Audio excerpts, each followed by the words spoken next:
Ik ga een dream. Hij had een dream. Master van Drogen wie een man die een protte beschutte jaren van de bevolking in Bakkeveen. Hij had een dream. Het wie een man die alles die van de mensen jaren.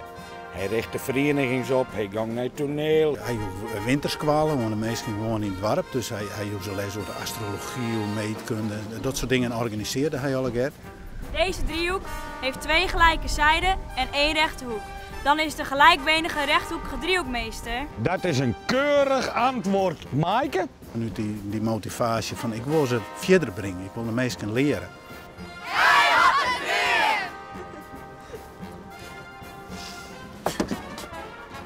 Meester, schiet een brood op mijn kop. Geef maar hem door, allemaal een vierkant stuk papier.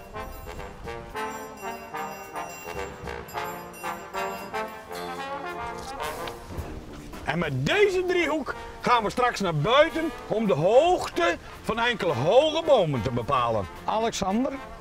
Maar hoe kan dat dan, meester? Met zo'n klein stukje papier.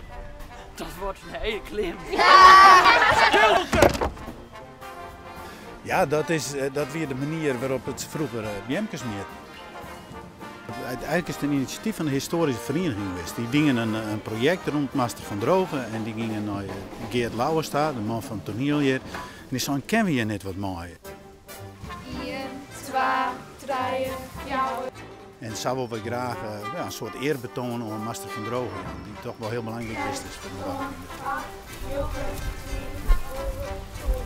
Hij wil graag naar 2020, maar dat misleert en dan komt er in 1980 te worden. Hé, Arre! Is het nou hier 2020?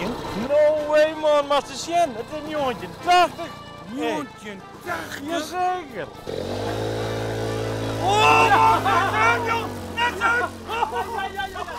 Hij had een dream. Dat het volk van Bakkeveen gruts gewijzen zal op hemzelf. En wie is mij een oor? Ik ga een dream. Hij had een dream. Het mysterie is dat ze zich afvragen waarom het er is eigenlijk zijn hele kwalmasterloopbaan dat er die hier in Bakkeveen blijven is. Wil ze er ook wel om wat elders gewoon had. Wij zouden een zeer op prijs stellen wanneer u deze functie, waar aanzienlijk beter tractement aan verbonden is, zo spoedig mogelijk zou willen aanvaarden. Burgemeester, ik vind het een bijzonder eervol voorstel. Staat u mij toe de brief eerst grondig door te lezen en erover na te denken. Het ging hem net om het geld, het ging om de meesten. Ik ga een dream. Hij had een dream. Dat de beeld van Bakkeveen eeuwig krekelijk bestoen. Werden naar één en dezelfde squalletje. Het is gewoon een hele gezellige familievoorstelling die voor iedereen leuk is om te zien. Er gebeuren wel wat spannende dingen, er gebeuren wat humoristische dingen. Je krijgt nog wat mooi over de geschiedenis, dus het is echt een mooi complete Ieperloofspel met alles erop en eraan. Tja, we zijn er nou! Hoe weer dit? Wat je het?